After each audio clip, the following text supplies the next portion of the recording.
Os irmãos que estão presentes e os que estão nos acompanhando virtualmente, que a graça do Senhor, a bondade dele esteja continuamente na vida de cada um de vocês. E nesses dias de tanta angústia, de tanto sofrimento, de tantas perdas, eu quero fazer menção, antes de entrarmos no texto, algumas famílias que estão nos acompanhando.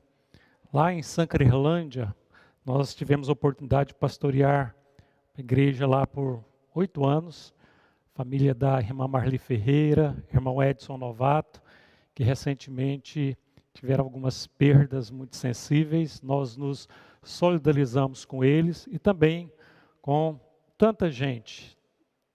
A gente tem, nesses dias tão conturbados, difíceis, vivenciado isso. E que Deus possa confortar o coração de todos os irmãos e irmãs. Nós vamos abrir as nossas Bíblias no Evangelho de João, capítulo 9.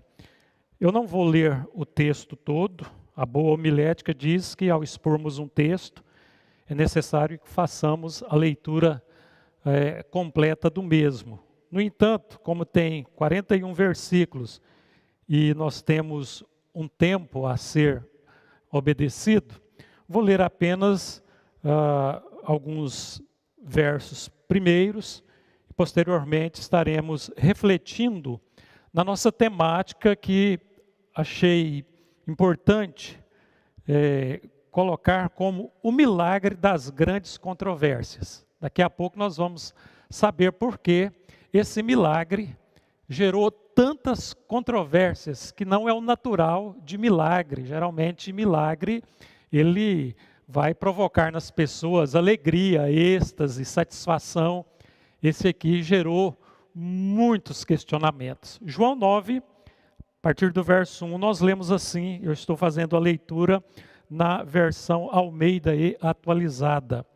Caminhando Jesus, viu um homem cego de nascença, e os discípulos perguntaram: Mestre, quem pecou, este ou seus pais, para que nascesse cego? Respondeu Jesus: Nem ele pecou, nem seus pais, mas foi para que se manifestem nele as obras de Deus. É necessário que façamos as obras daquele que me enviou, enquanto é dia. A noite vem, quando ninguém pode trabalhar. Enquanto estou no mundo, sou a luz do mundo. Dito isto, cuspiu na terra, e tendo feito lodo com a saliva, aplicou-o aos olhos do cego. Dizendo-lhe: Vai, lava-te no tanque de Siloé, que quer dizer enviado. Ele foi, lavou-se e voltou vendo. Que o Senhor nos abençoe. À medida que nós formos expondo esse texto, nós vamos ler os demais versículos.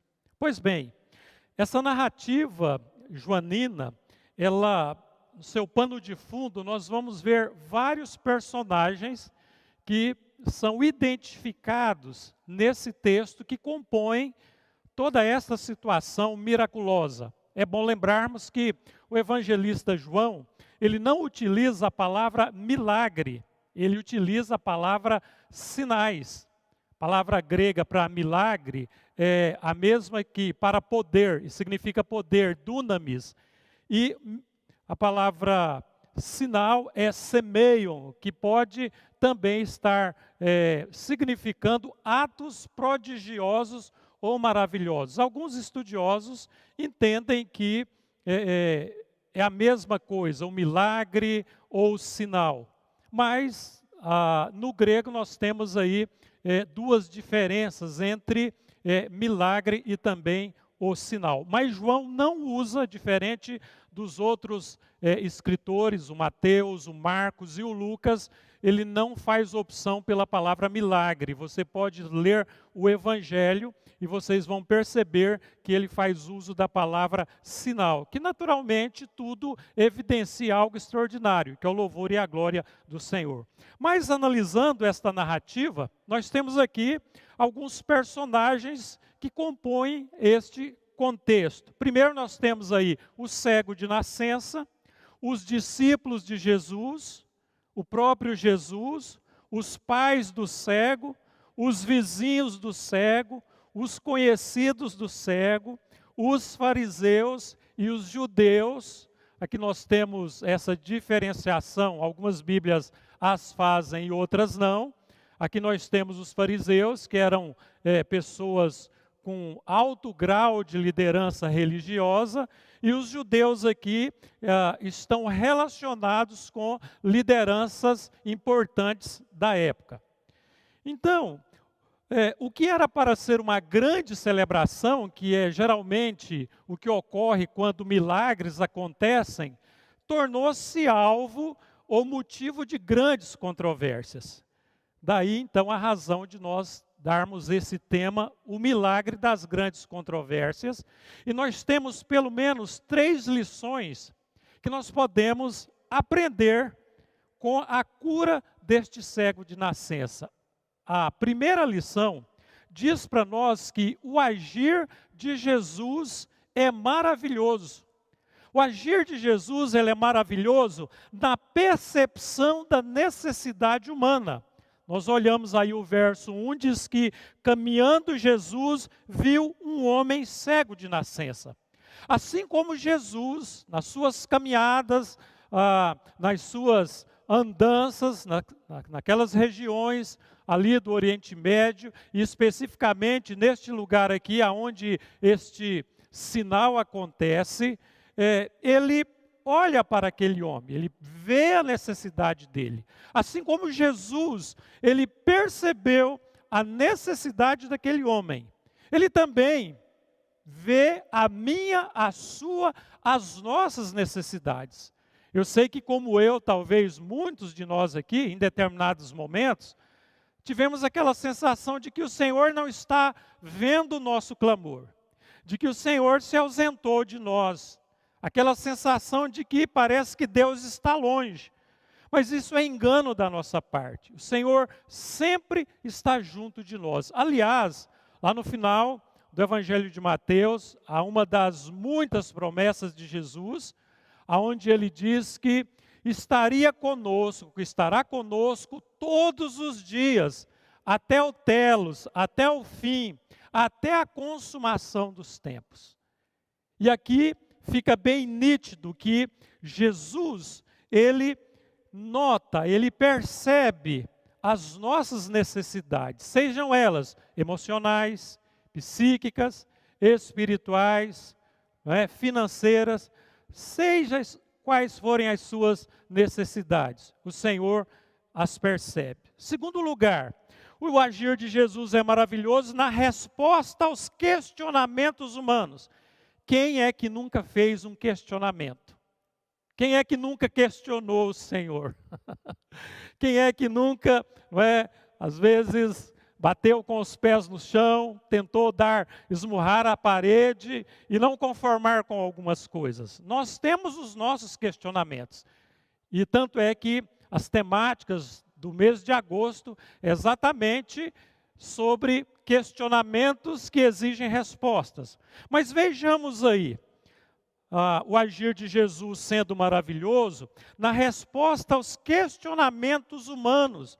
Verso 2 e o 3 dizem assim: e os seus discípulos perguntaram, mestre, quem pecou? Este ou seus pais para que nascesse cego? Esse questionamento dos discípulos não era vão, até porque entre os judeus havia uma teologia de que o mal que os antepassados fizeram, ou que os nossos pais fizeram, os filhos vão sofrer isso. É a famigerada teologia absurda da maldição hereditária. Isso não é bíblico, isso é um absurdo.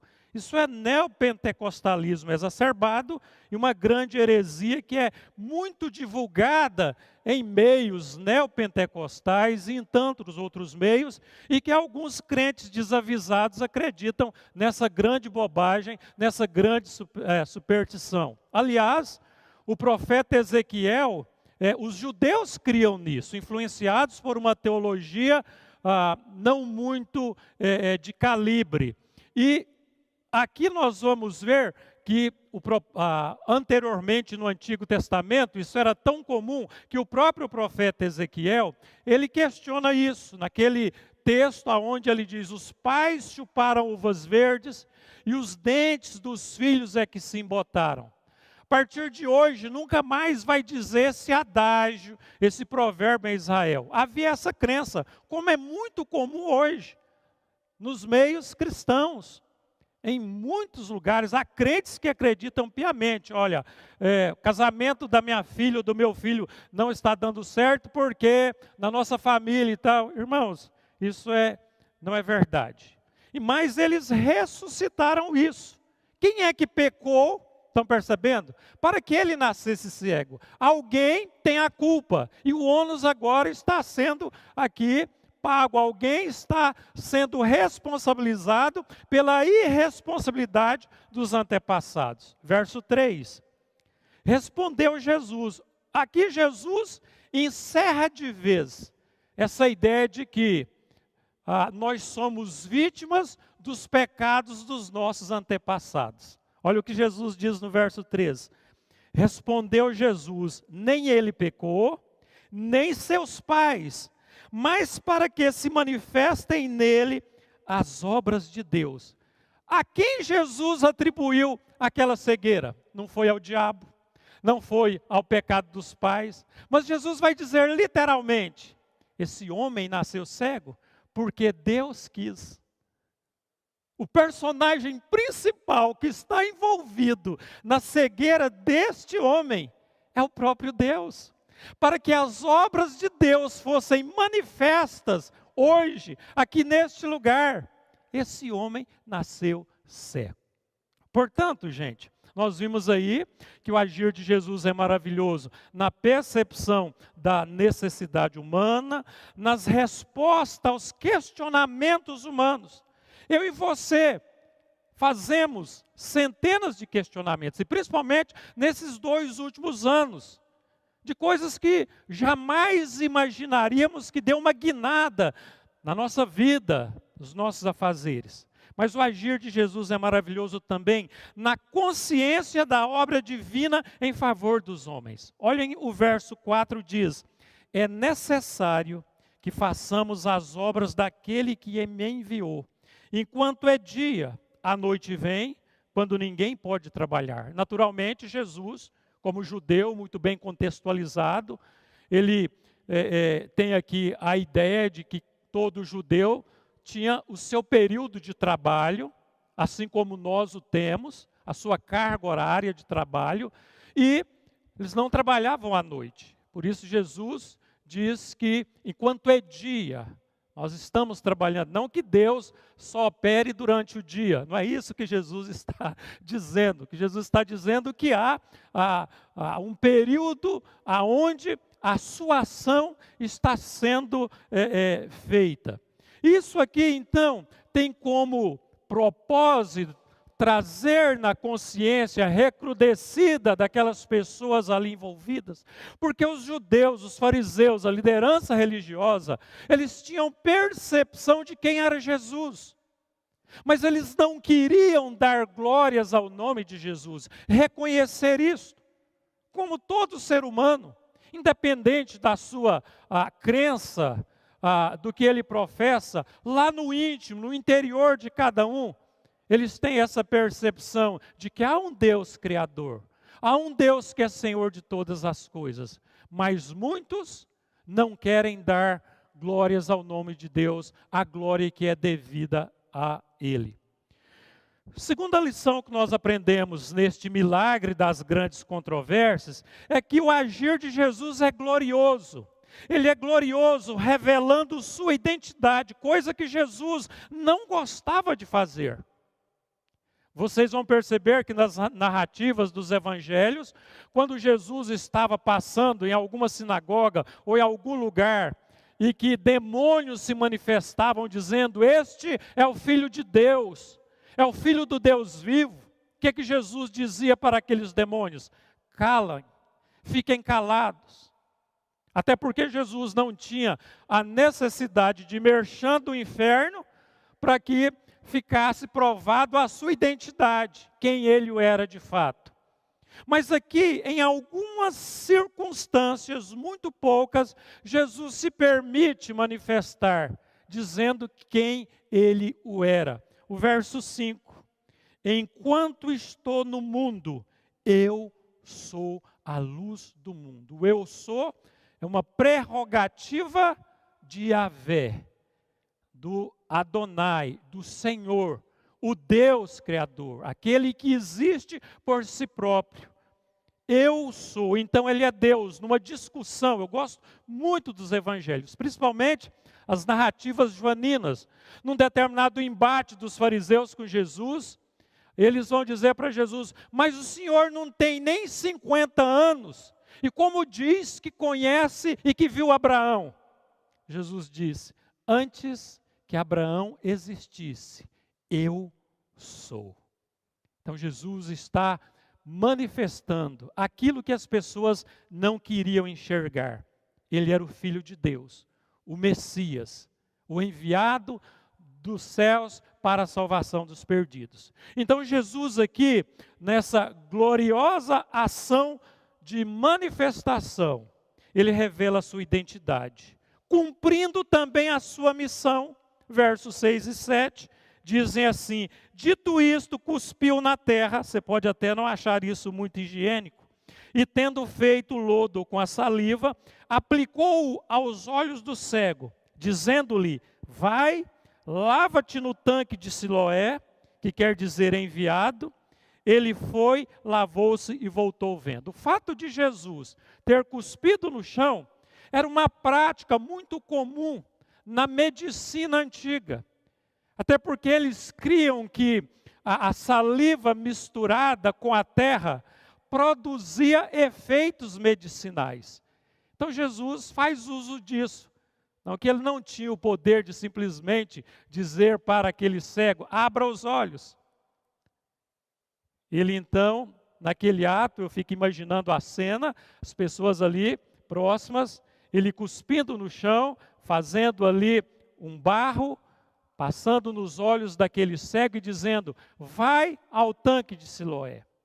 Ele foi, lavou os olhos e voltou vendo. Então, Jesus aqui, do verso 5 até o verso 7, ele revelou a sua identidade. Ele está cumprindo a sua missão, porque já o profeta Isaías faz menção de que ele viria trazer libertação aos oprimidos, trazer libertação aos cativos. Então o profeta Isaías, aproximadamente uns 800 anos antes da manifestação de Jesus, ele já fazia menção a algumas das obras que Jesus estaria fazendo. E nós vemos ainda que dentro do agir de Jesus, que é glorioso, nós vamos ver que essa ação dele, ela contribui para dissipar a incredulidade de muitos, mas também fomentar a mesma. A partir do verso 8 nós vimos assim: então os vizinhos, os que dantes o conheciam de vista como mendigo, perguntavam: não é este o que estava sentado pedindo esmolas? Uns diziam: é ele. Outros: não, mas se parece com ele. Ele mesmo, porém, dizia: sou eu. Olha o que a incredulidade faz. Aquele homem está sendo aí colocado contra a parede. As pessoas diziam: é ele. Outros: não. É uma pessoa que parece muito com ele. Mas por que todos esses questionamentos? Para não darem crédito ao que Jesus acabou de realizar. Infelizmente é o que nós percebemos hoje no mundo. As pessoas não querem ver as obras de Jesus. Isso acontece conosco também.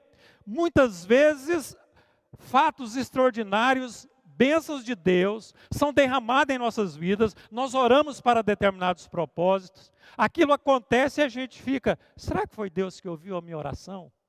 Será que isso não é obra das circunstâncias? Então nós percebemos aqui, essas pessoas não acreditando. No verso 10, perguntaram-lhe, pois, como te foram abertos os olhos? Respondeu ele. Aqui é uma verdadeira CPI que fora montada em torno deste ex-cego agora, para que ele dissesse o que aconteceu. Perguntaram-lhe, pois, como te foram abertos os olhos? Respondeu ele, o homem chamado Jesus fez lodo, untou-me os olhos e disse-me, vai ao tanque de Siloé, lava-te. Então fui, lavei-me, estou vendo. Disseram-lhe, pois, onde está ele? Respondeu, não sei. Óbvio, porque quando Jesus passa lodo nos olhos dele, ele ainda é cego. Ele é direcionado, certamente é levado, e é óbvio isso, ele foi encaminhado lá para o grande tanque. E quando os olhos dele é abertos, ele não tem noção da pessoa de Jesus fisicamente. E as pessoas querendo saber. E em terceiro e último lugar, nós vamos perceber aqui, que a terceira e última lição, que o agir de Jesus é surpreendente. É surpreendente em que sentido? Evidenciando a incredulidade dos religiosos, aquelas pessoas estudiosas, aquelas pessoas que tinham conhecimento da lei, dos manuscritos, que deveriam serem os primeiros a ser influenciados e crerem, foram os que mais se tornaram redundantes, indiferentes diante daquela situação. Mas por quê? Porque eles não queriam reconhecer, porque ver este sinal como sendo uma evidência de que ali estava o enviado dos céus, o Messias, era crer em Jesus. E eles não queriam fazer isso. Até porque o próprio João vai dizer em outra circunstância que a luz veio ao mundo, mas os homens amaram mais as trevas do que a luz. Por quê?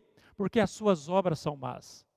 João trabalha, é o único escritor aqui dos evangelhos, que trabalha com esse contraditório, sempre luz e trevas, a verdade, mentira. Então João, ele é excepcional nas suas colocações. Mas do verso 13 até o verso 24, eu não vou ler todos os versículos, mas vocês vão perceber que aí vai acirrando mais os questionamentos.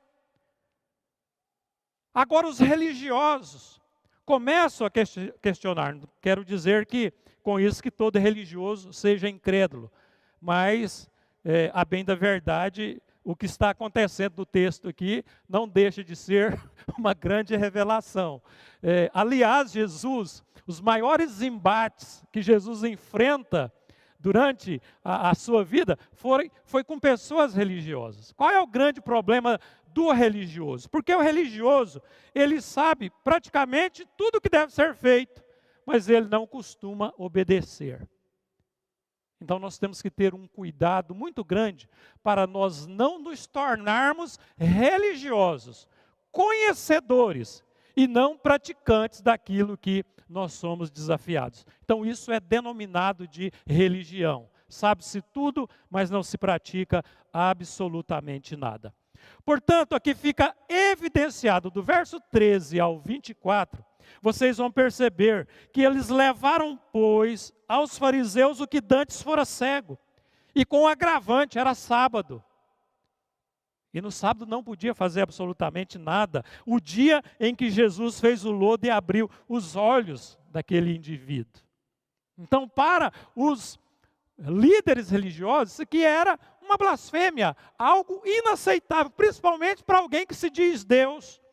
Então os fariseus, por sua vez, lhe perguntaram como chegar a ver. E mais o questionamento, eles vão questionando. E verso 17, perguntaram ao cego, que dizes tu a respeito dele? E aqui nós temos o ex-cego com uma teologia profunda, uma teologia real, ele experimentou. Ele estava dando aula de teologia para teólogos que tinham passado por escolas, e ele que nunca havia passado por uma escola de teologia, ele de fato está vivenciando, experimentando uma teologia prática real. E ele vai dizer diante dos questionamentos, não é? Que é profeta, verso 17, respondeu ele, não acreditaram. que ele fora cego, enquanto não chamaram os pais. E aí eles chamam os pais. Vamos chamar os pais desse moço. Chegaram e perguntaram, trouxeram os pais. Esse homem é o seu filho? Sim, é o nosso filho. Ele nasceu cego? Sim, nasceu cego. E como é que ele está vendo agora? E aí, João é muito específico. Com medo da reprimenda dos judeus, porque as pessoas estavam proibidas de afirmarem que Jesus era o Cristo, que ele era o Messias. E essas pessoas que estavam vinculadas ao templo, à religião judaica, tinham seus benefícios. Tinha Vale Gás, tinha Bolsa Família, tinha todos esses valezinhos aí. E se alguém confessasse Jesus ser o Cristo, era excluído do sistema político dos altos auxílios das ajudas. E aí eles então, sabendo disto, vão dizer para os líderes daquela época: sabemos que é o nosso filho. Como ele foi curado, nós não sabemos. Saída pela esquerda, né? Pois bem, e aí eles continuam insistindo. E o agir de Jesus então surpreende, evidenciando, porque aqueles indivíduos achavam que não eram incrédulos. Mas nós percebemos que essa ação surpreende, porque ela desperta a fé do ex-cego. Eu amo a Bíblia, todo o texto bíblico, todo o Antigo Testamento, Novo Testamento, mas tem algumas passagens que nos chamam a atenção. Esse capítulo 9, ele para mim é um dos mais belos de toda a Bíblia. Você tem as suas preferências, mas esse me chama muita atenção pelo que ele promove. Então aqui nós vemos o despertar da fé do ex-cego a partir do verso 25, que diz assim: ele retrucou, porque eles vão dizer, a liderança, dizendo para o ex-cego, de que quem fez essa obra era um pecador. E aqui ele retruca, né? Se é pecador, verso 25, não sei. Uma coisa sei, eu era cego, e agora eu vejo. Perguntaram-lhe, pois, que te fez ele? Como te abriu os olhos? Ele lhes respondeu, já vô-lo disse, não atendestes. Porque quereis ouvir outra vez? Porventura quereis vós também tornar-vos seus discípulos? Aqui foi a gota d'água. No mestrado, na faculdade participamos na coordenação do mestrado, nós temos um professor de São Paulo, ele é mestre em hebraico, e ele estava dizendo para nós como é que funcionava esse tipo de debate, de discussão. Ele disse que é natural do judeu, quando eles se reúnem para discussões, para você que não é um judeu, você acha que é briga. Eles se empurram, eles pulam, rasgam as vestes, você acha que é um espetáculo de pancadaria, é algo muito violento. Então essa aqui é uma discussão muito acirrada, eles querendo que o ex-cego prove para eles aquilo que eles já sabiam. Às vezes isso acontece na nossa existência também.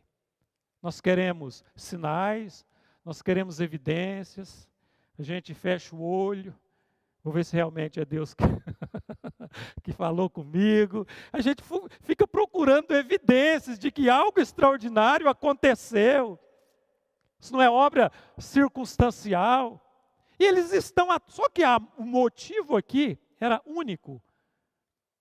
Incredulidade. Não queriam admitir a realeza de Jesus. Mas essa discussão continua. E aí a gota d'água é quando no verso de número 27, ele diz que vocês estão fazendo esse monte de questionamentos, porque vocês querem se tornar discípulos dele. E aí no verso 28, então injuriaram. Injuriar aqui é palavrão, tá? Injuriar. Eles falaram, como dizem os antigos, a minha avó dizia, não é? Isso aqui falaram coisas do arco da véia. As injúrias aqui são ofensas pessoais, palavras de baixo calão. Falaram muita besteira para aquele ex-cego. Então o injuriaram e lhe disseram: discípulo dele és tu, mas nós somos discípulos de Moisés. Olhem aí o orgulho religioso. Tem muita gente, por conta do seu orgulho religioso, que infelizmente, alguns já estão sofrendo as agrulhas do fogo eterno. E muitos, se não mudarem a conduta, irão para lá. Nós tivemos a oportunidade de pastorear no interior e, geralmente, as cidades goianas, interioranas, o catolicismo é muito acirrado. E, às vezes, conversando com algumas pessoas, elas dizem: olha, eu acho muito interessante a maneira como vocês falam de Jesus, eu acredito nisso, mas eu sou católico, a minha família é tradicionalmente católica, mas eu nasci católico e vou morrer católico. Nasci espírita, vou morrer espírita. Nasci isso, ou seja, orgulho religioso que não leva a absolutamente nada. E aí a gente vai percebendo a narrativa aqui, não é? Sabemos que Deus falou a Moisés, mas deste nós não sabemos. Mentiram. Respondeu-lhes o homem: nisto é de estranhar que vós não saibais de onde ele é, contudo me abriu os olhos. Sabemos que Deus não. Olha o que o ex-cego responde agora. Fantástica as respostas dele, muito bem elaboradas. Sabemos que Deus não atende a pecadores, porque eles disseram: olha, quem te abriu os olhos é um pecador. E o ex-cego diz aqui no verso 31, sabemos que Deus não atende a pecadores, mas pelo contrário, se alguém teme a Deus e pratica a sua vontade, a este atende. Desde que há mundo, jamais se ouviu que alguém tenha aberto os olhos a um cego de nascença. Se este homem não fosse de Deus, nada poderia ter feito. Mas eles retrucaram: tu és nascido todo em pecado, e nos ensinas a nós? Você é um pecador, um miserável. Está querendo dar aula de teologia, de espiritualidade para a gente. E o expulsaram ali do recinto. Mandaram ele embora. Expulsaram. Você não tem mais parte conosco. E aí sabe o que acontece? Aqui nós vimos a fé deste ex-cego sendo despertada pela ação surpreendente de Jesus e também a confirmação da salvação dele. Aqui se confirma de fato a salvação, para nós concluirmos, a partir do verso de número 35. Ouvindo Jesus que o tinha expulsado, encontrando-o, lhe perguntaram: crês tu no Filho do Homem? Imagine esse encontro. Agora ele está diante de quem o curara. Mas ele não sabia, porque ele era cego, agora que ele está vendo. Ele respondeu e disse: quem é, Senhor, para que eu nele creia? E Jesus lhe disse: já o tens visto, e é o que fala contigo. Sabe qual foi a atitude dele? Olha a atitude mais profunda. Então afirmou ele: creio, Senhor, e o adorou. Adorar no grego aqui é prostrar-se, proskinel, prostrar, beijar os pés, era uma atitude de devoção, de adoração. Diferente, aquele ex-cego, que não sabia o que era teologia, que não tinha passado pela faculdade de Jerusalém, estudado o Antigo Testamento. Ele tinha algo diferente, ele tinha a experiência. Não estou dizendo que estudar não seja importante, estudo até hoje. Mas nós devemos ter um cuidado muito grande para que o nosso conhecimento não venha em determinados instantes sufocar a nossa fé. Então, gente, concluindo, que esse milagre das grandes controvérsias provou que o agir de Jesus é maravilhoso, o agir de Jesus é glorioso e o agir de Jesus é surpreendente. E a pergunta que eu faço a todos nós nesta manhã: o que o agir de Jesus tem provocado em nossas vidas. Que Ele nos abençoe. Amém?